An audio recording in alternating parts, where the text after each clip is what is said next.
What up, everybody? You're now tuned into Jaguars Daily. I'm your host, Brandon Lampley, back today with another video. What's going on, family? What it is, man? It's Friday. It's Friday. It's Feel Good Friday. We up in this thing, man. We're gonna get this football fix in, of course.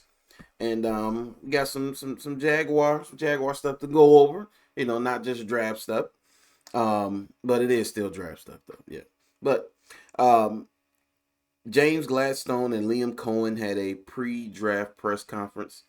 Yeah, I think I watched it at least 2.5 times. The first time you kind of going through, you're doing stuff, you're listening, half listening. You want to go back and get some stuff and see if anything I missed and whatnot. And then next halftime was just cause like man, like James Gladstone speaks like as like he's in a movie, man. He does. It's got a little flair to it, little drama, little dramatization to it when he speaks, man. I think it's pretty cool. But they spoke, both of them spoke, man, and it's listening to them. Just man, I've talked about it before that it's like a breath of fresh air listening to how clear and concise and their direction, where they're going, their process and how they do things. And I mean, dude, they broke it down, broke it all the way down, man. I didn't have any questions. I didn't have any questions to ask after. And the people in the room, reporters, journalists, things of that nature, they asked really great questions. So the Jags media, shout out to them that were in the room. They asked pretty good questions, and so I didn't have many or if any questions coming away from that. So, but let's get into about it's basically what they spoke on. One of the things they did speak on that I want to highlight was the best player available strategy when it comes to the draft. If you've been listening, I spoke about it before, and I've often said that it's funny how when it comes to best player available, how the best player available, it matches a need. Those intersections they cross. It's amazing how that goes, how that goes down, and so and he basically said the same thing when they asked him about the best player available. He's like, there's nuance to it. It's just not just a simple answer when it comes to it. Basically saying that the best player available really is the best player for the Jaguars at that place at that time. That's what it is. It's not just the who you rank these players 1 to 300, and we're at pick 56, and the best player available is he was ranked 48. And then everybody else falls up under that, and you're like, well, he was ranked number 48, so that's the best player available. So you have to take him regardless of position. No, no, that's not how it works. He also talked about how with the basically the shelves are stocked, man. The pantry is full. The freezer is full of meat. Pause. Um, yeah, so you don't have to shop for much, man. You don't have to shop for much. So he said you're not pigeonholed into a position, or two at a certain pick, because look, you're confident about the guys you have, man. They're confident that they can roll it out on the grass right now and be a dominant team right now without adding their draft picks right now. So that right there shows all the flexibility, and they're not thirsty, man. They're not thirsty. Oh, I gotta have a linebacker because Devin Lloyd left. I gotta have a linebacker. I gotta have a running back. I gotta have an offensive lineman. I gotta have a cornerback. I gotta have a safety. I gotta have a wide receiver. I gotta have a tight end. Like they're not in that mode, man. They're not in essentially survival mode as they've been for a long time, man. So I mean, and I'll say this too. This is a special group. It is. This is a special group. I know I've said it before, but I think this is a special group, man. And if they fail, I don't think it will be because of football reasons. I don't think so. Don't think so. If they fail, I think it's going to be something stupid. I think it's going to be stupid. meaning that it's going to be like outside of football. It won't be just football. Whether it's the front office or things going on behind the scenes, it'll be something along those lines. Because as far as football is concerned, for me, hey, they're going to be successful. I think it's the other stuff that could derail them. But that's any team, that's anybody.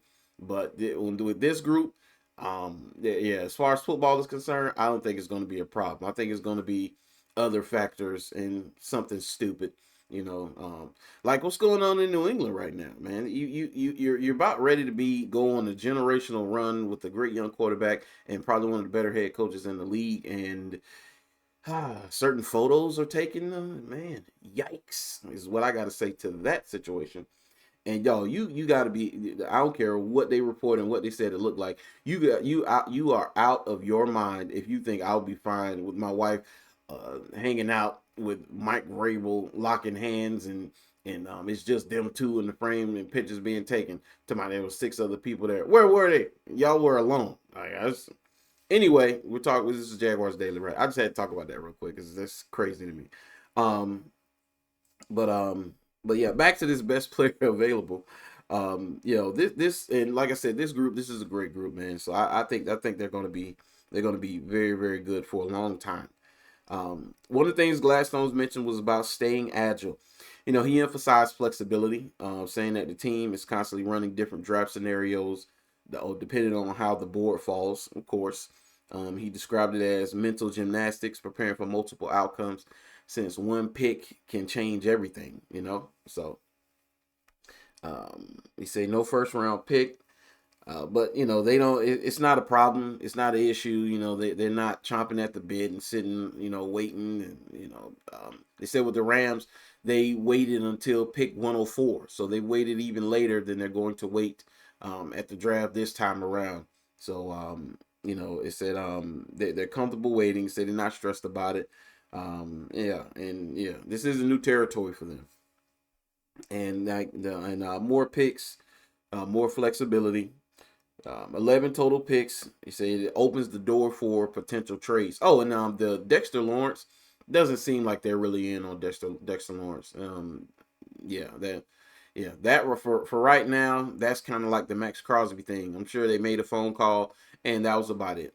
Same with Jalen Carter. You make a phone call, you find out what's what, and that was about it. So as far as Sexy Dexy is concerned, I don't see anything moving on that front, and I think he's going to stay in New York because money talks. And even though New York has been as far as getting deals done with their stars, so paying their own guys and all of that. But as we go, he said let them it lets them build combinations of players instead of focusing on one early star. Gladstone hinted they're not locked into using every pick and can move around. So we'll see how that goes. So but Liam spoke as well. James was great. James is always great, but Liam spoke as well, and they talked about focusing on contributors and not stars. And Liam spoke about his process as far as how he watches a ton of tape, and just listen to him talk about his process, how he watches tape. He eats, sleeps, and breathes football, man. And I think one of the advantages that he has is the fact that he was in college for the length of time he was. So the guys that are coming up now, over the next few years, he's recruited them. He's been in their houses. He's been in intimate settings, and at least has gotten to know them. And so I think that is an absolute edge, for those guys who've been in college and now in the league, and they can speak on their experiences with the players that's coming up. Because more than ever, you see that when it comes to the draft, yeah, the measurables are nice, long arms, hip stiffness, he can't turn and run, great tackler, whatever the attributes are. He ran a 4.3. He jumped. He had a 11-foot broad jump. He jumped out the gym at 42-inch vertical and all that stuff. All that stuff is great. It's nice. Even the things on tape, you always go back to the tape. The other part of it is what kind of person are we dealing with? What kind of young man, are we bringing into the fold? I think that the emphasis on that has been much greater over, I think, the last decade or so, and there's been more emphasis on that because, I mean, you can find athletic guys everywhere. You can find athletic freaks everywhere. You can find guys who can play football. They're around. He said, but what you can't measure is heart and tangibles and things like that. So I think there's a premium on those things because then that can help me project what you could possibly be to go along with whatever physical gifts you have. So yeah.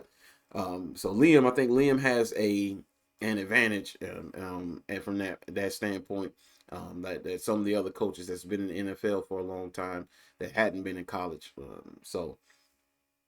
Year two together, said it was a smoother process. Liam said this off season feels less frantic than last year because they're trying to put together a staff and get everybody on boarded and trying to get it off the ground. Now it's status quo, and so now it's about getting better. One of the things that Liam mentioned, see if I can go back into it. He said pouring into each other from a detail standpoint, and when he said that, man, I was like, preach up. I mean, that dude was, if that was a church, he passed the collection plate around, man. That dude was up there preaching. And it speaks to the type of staff that they are and how, iron sharpens iron. Iron sharpens iron. And these things seem very, simple, cliche, like, oh man, like everybody, you'd be surprised, man. You'd be surprised how people run things. If you're a football fan and you've heard about and you've seen what works and how the people who have been successful, how they talk about the things that work, you'd be surprised at, the teams that don't implement that, the teams that are not on board with that, the teams that don't do those things. Yes, this team was successful doing it, but they have their way and they want to do it because they're professionals and they make the money too. You'd be surprised at how many regimes do that. I mean, it's crazy. So it's not just simple. You know what I mean? Um, but yeah, he said because the staff in the front office are now aligned, they can evaluate players faster. They have deeper discussions earlier. Multiple reports noted that the two are very in sync philosophically. That's the other thing. They're in lockstep. They're on the same page, and just listening to them, you could tell. You could tell this from the beginning that they were all on the same page and they were moving forward in the same direction. Also, Tony Baselli, Tony Baselli said, if the guy does not play hard, forget about him. Forget about him. Forget about him. And there's like it's an old coach. I think it was Parcells. Hey, you get a bonus point if you could put it in the comment section. But he said, if a quarterback doesn't have a quick release, forget about him. I think that was Parcells, if I'm not mistaken. Hey, listen, Tony's like, yo, if he don't play hard, forget about him.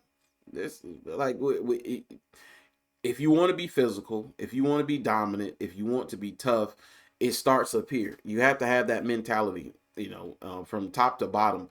And I think Tony sets the tone. Tony sets the culture.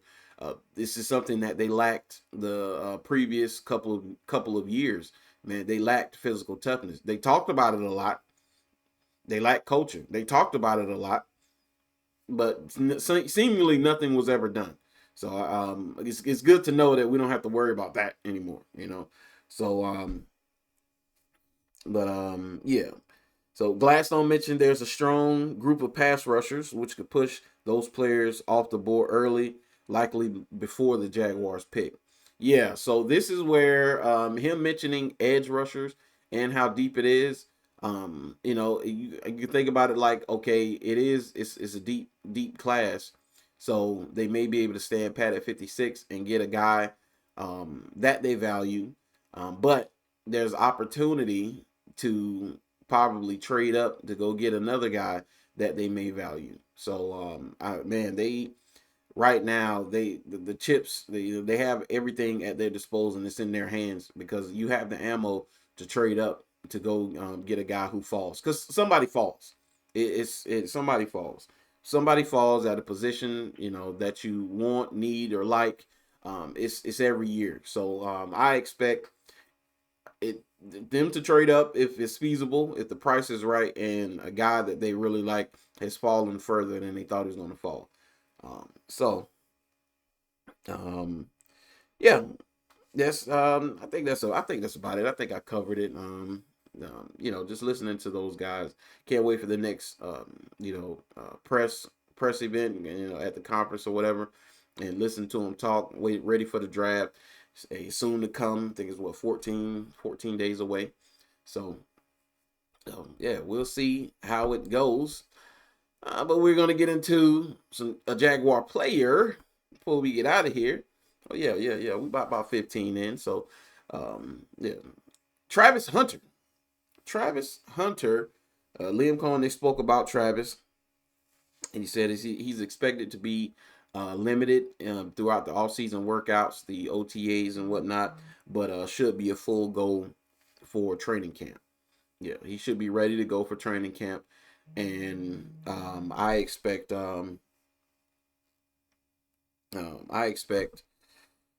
him to dominate, man. I expect him to dominate and stop. Don't listen to these. I've been seeing these reports, man, from different what they football media people or whatever. I don't know if they're trying to make a name for themselves or whatever, but the way they're reporting the Travis Hunter and his role and what's going on is blatantly like you're trying to clickbait people is false, man. And like just the way they say things, like come on, like he's going to be a full-time corner, and he's going to have a set of gadget plays on offense. At no point did they say that. At no point did they say that. His role as a wide receiver has not been clearly defined because they don't know yet. They know one thing: his role as a corner is clearly defined. He is CB1, so there is that. But as far as offense, even they don't know. Even they don't know because it's going to come out of need and necessity, man. So Brian Thomas Jr., knock on wood, he goes down. Parker goes down, and something happens along those lines. He's thrust into a bigger role. But even if they don't go down, even if everybody is healthy, and Travis just shows that, hey, he needs to be on the field. That dude needs to be on the field. He's making plays. He's got to stay on the field. He will be on the field, man. So that right there, I was like, yeah. When I see stuff like that, I'm like, well, why? And one of the main things is them talking about the trade up and how everybody's ready to go. I told you. They traded up. There was the worst trade in history. You traded all that draft capital and all those assets for a doggone corner. I told you this was one of the worst. They've been a good regime, but this right here is the worst move that they made, and blah blah blah. Dude, that's the one thing about living in this media, this fast media era, is that God, you have no time. If you have no time, it needs to be right now. The results need to be immediate, and if it's not immediate, bust, trash, horrible. Like it's crazy how it goes, man. But it is what it is. And we're gonna finish up here just real quickly. Liam spoke about Carson Beck. Shout out to Carson Beck, man. Former Mustang, won the state title for Mandarin. Go Mustangs, former Mustang myself. Mandarin High School here in Jacksonville. And Carson has come a long way, and he spoke about Carson's development. And is it a little foreshadowing, a little bit of, they may be interested in Carson, because they didn't bring him up. One of the reporters asked a question about him, and Liam spoke highly of him. And I would take Carson Beck. Especially he's projected to go later in the draft. Hey, if it's there, if it's feasible, and I can take him, and I don't have guys I got rated higher on my board, and we can take him.